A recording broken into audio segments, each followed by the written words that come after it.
Assalamualaikum warahmatullahi wabarakatuh. Perkenalkan kami dari kelompok 5 ingin mempresentasikan struktur dan fungsi biomolekul dari sel tumbuhan.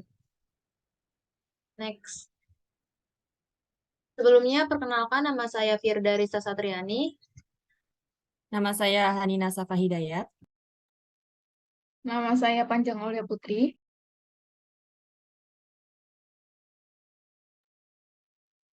Di sini saya akan menjelaskan mengenai pengertian sel tumbuhan. Sel tumbuhan adalah unit dasar yang universal dari suatu struktur organik. Tumbuhan memiliki dinding sel yang menyebabkan struktur luarnya lebih keras dibandingkan sel hewan. Sel tumbuhan memiliki vakuola yang lebih besar daripada sel hewan, yang dimana salah satu fungsi vakuola ini adalah untuk menyimpan senyawa kimia yang dihasilkan oleh tumbuhan. Struktur yang membedakan sel tumbuhan dengan sel yang lain adalah keberadaan dinding sel yang merupakan lapisan terluar dari sel yang berbatasan dengan membran sel.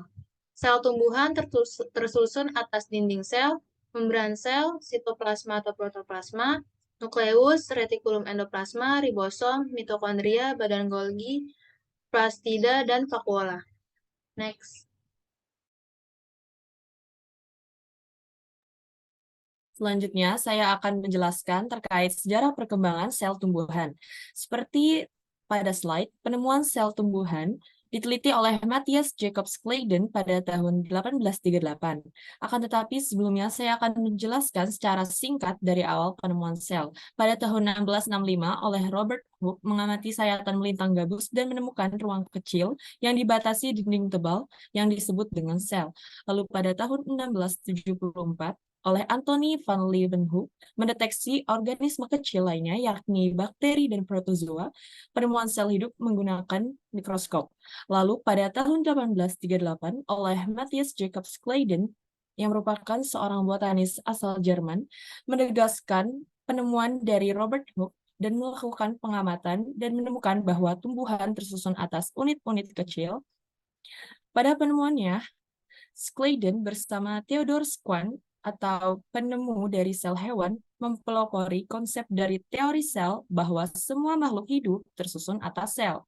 Lalu, seperti yang sudah dijelaskan tadi, Claydon adalah seorang botanis dan fokus utamanya adalah pada sel tumbuhan. Ia mengamati berbagai tumbuhan dengan mikroskop dan menemukan bahwa terdapat bagian-bagian dari tumbuhan, seperti akar, batang, daun, dan biji, terdiri dari sel-sel yang berbeda.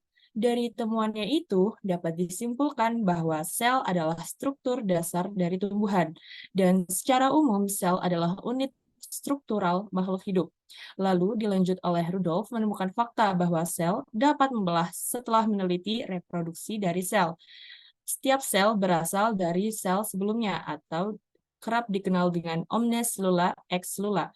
Lalu dilanjut oleh Dujardin yang mengemukakan bahwa bagian terpenting dalam sel adalah protoplasma. Lalu dilanjut oleh Max, yaitu sel adalah unit fungsional makhluk hidup yang didasarkan adanya protoplasma sebagai dasar fisik kehidupan. Dari penjelasan singkat sejarah perkembangan sel tersebut dapat disimpulkan bahwa yang pertama, semua makhluk hidup tersusun atas sel. Yang kedua, sel merupakan unit struktural dan fungsional terkecil dari makhluk hidup. Dan yang ketiga adalah sel berasal dari sel lainnya melalui pembelahan sel.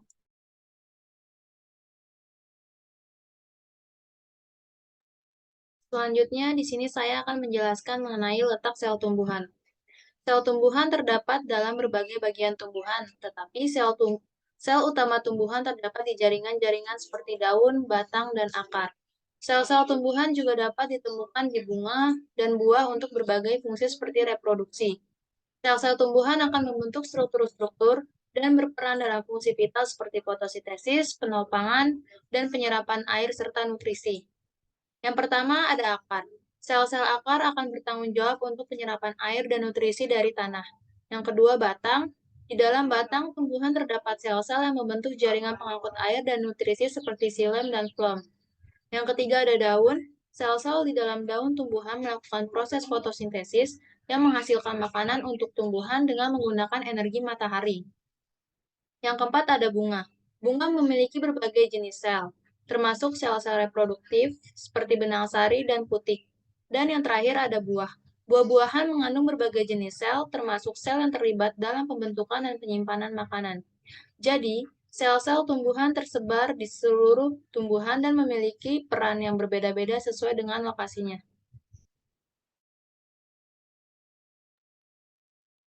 Selanjutnya ada perbedaan sel tumbuhan dan sel hewan. Bisa dilihat pada gambar, ada sel hewan dan ada juga sel tumbuhan. Next.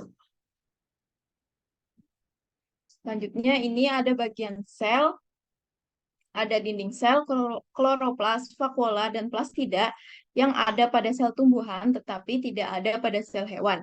Untuk vakuola, ada beberapa hewan yang memiliki vakuola namun berukuran lebih kecil daripada vakuola yang berada pada sel tumbuhan. Selanjutnya ada sentrosom dan lisosom yang tidak ada pada sel tumbuhan tetapi ada pada sel hewan. Next. Selanjutnya saya akan menjelaskan beberapa sel yang ada pada sel tumbuhan tetapi tidak ada pada sel hewan. Yang pertama ada dinding sel. Jadi, dinding sel adalah matriks ekstraseluler yang menyelubungi tiap sel sebagai pelindung dan pembentuk sel. Bagian dinding sel tersusun dari selulosa di saat sel berusia muda dan mengalami penumpukan lignin saat sel mulai menua. Dinding sel terbuat dari berbagai macam komponen tergantung golongan organismenya. Pada tumbuhan, dinding-dinding sel sebagian besar terbentuk oleh polimer karbohidrat seperti pektin, selulosa, hemiselulosa, dan lignin sebagai penyusun penting. Struktur dinding sel terbagi menjadi 3, yaitu dinding sel utama atau primer, dinding sel sekunder, dan dinding sel lamela tengah. Bisa dilihat juga pada gambar bahwa dinding sel primer itu merupakan dinding sel yang dapat tumbuh dengan mekanisme tumbuhan asam. Dinding sel primer berada pada tengah, yang tengah ini. Selanjutnya, dinding sel sekunder itu merupakan dinding sel yang memiliki lapisan yang terbentuk di dalam dinding sel primer dan terletak di antara sel primer dan membran plasma. Itu berada di paling bawah ini. Selanjutnya, dinding sel lamela merupakan suatu lapisan dinding sel tumbuhan yang serat akan kandungan paktin dan terletak di lapisan paling luar yang akan menyatukan beberapa sel tumbuhan tersebut. Dinding sel lamela terletak pada bagian atas. Selanjutnya, fungsi dinding sel. Yang pertama, melindungi dari ancaman bahaya. Tumbuhan memiliki sifat yang tidak dapat berpindah atau bergerak. Oleh karena itu, tumbuhan membutuhkan perlindungan.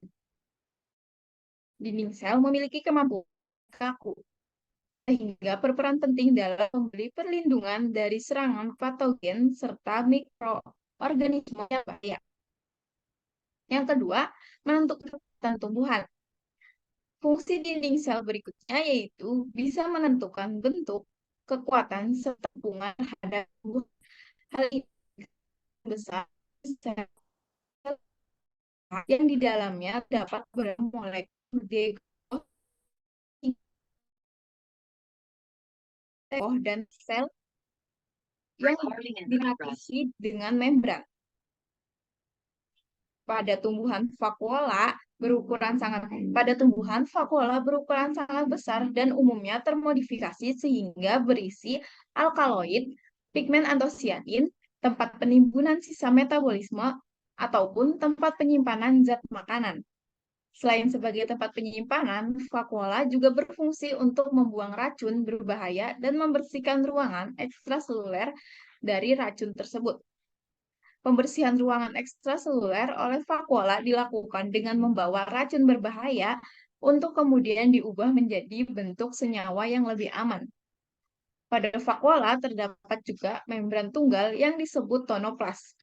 Dalam tonoplas terdapat cairan getah sel yang tersusun oleh air dan beberapa zat larut lainnya. Next.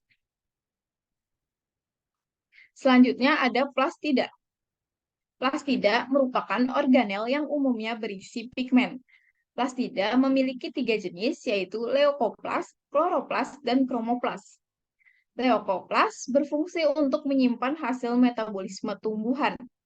Kloroplas berfungsi sebagai tempat berlangsungnya proses fotosintesis. Sedangkan kromoplas berfungsi sebagai tempat pembentukan dan penyimpanan pigmen. Nah, struktur dari plastida itu ada membran luar plastida yang berfungsi untuk mengatur keluar masuknya zat. Selanjutnya ada lapisan ruang antara membran yang berpori sebagai tempat atau jalur zat yang masuk. Selanjutnya, struktur plastida yang terdalam ada membran dalam plastida yang berfungsi sebagai pembungkus cairan kloroplas. Membran dalam ini juga dikenal dengan nama strosoma. Selanjutnya, fungsi dari plastida. Yang pertama ada fotosintesis. Plastida mengandung banyak sekali pigmen klorofil yang akan melakukan proses fotosintesis pada tumbuhan. Selanjutnya, menyimpan makanan. Fungsi plastida bagi tumbuhan adalah untuk menyimpan makanan berupa leukosit dan sel primer yang dihasilkan dari proses fotosintesis. Yang ketiga, melakukan perubahan warna.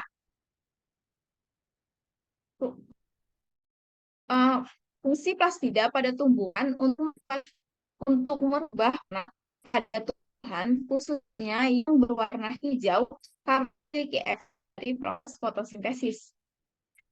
Yang keempat, memproduksi asam amino dan protein.